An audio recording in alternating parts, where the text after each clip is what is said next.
Hi everyone, this is Bill Trinan from Nintendo's Treehouse. I've brought some members of the localization team together. So why don't each of you introduce yourself and tell us which Animal Crossing games you worked on.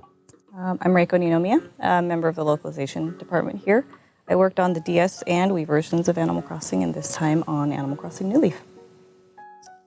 I am Nate Bildorf. Along with Rich, I was one of the writers on the first Animal Crossing, and I've worked on every one since.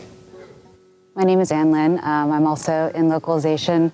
I've worked on the last 3 Animal Crossings for the DS version and also for the Wii version. I headed up the writing side, and for New Leaf, I was a writer.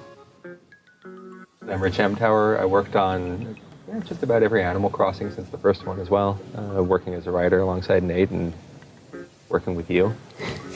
Do you guys want to talk a little bit about the development and the localization of the first game? And then we can talk a little bit about when things started on New Leaf. Yeah, sure. It was hectic. We were new.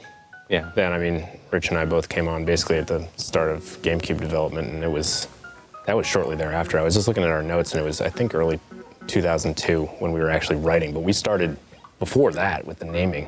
Mm-hmm. There was, as you know, there were 8 billion things that we had to name. Not only characters, but furniture sets. I mean, there's so much text data in that game that we were brainstorming long before we ever got in the files. There was a point at which I was playing through the game and I couldn't remember which one of us had written a line. I checked with you and you're like, I didn't write that. We wrote it in a fugue state. Yeah, there was some, I don't know, there was some hybrid thing going on where, I don't know, even who's responsible for half the lines in that game anymore. Yeah. Probably all told, though, I bet it was about 8 months or a year. Even before we started on the writing, Nate mentioned the items, but we were also researching new items to add to the game. The development team really wanted this to feel the way for an American audience that it did for a Japanese audience. So we all worked together to figure out what new things we could do in the US version that would give people that feeling. When did work start on Animal Crossing New Leaf? Early work, planning started in late 2010. We're really fortunate with this franchise. I mean, development teams in Japan are always, really open to our feedback, but especially with this franchise, I think they really understand that it needs to feel close. It needs to feel comfortable and warm and familiar.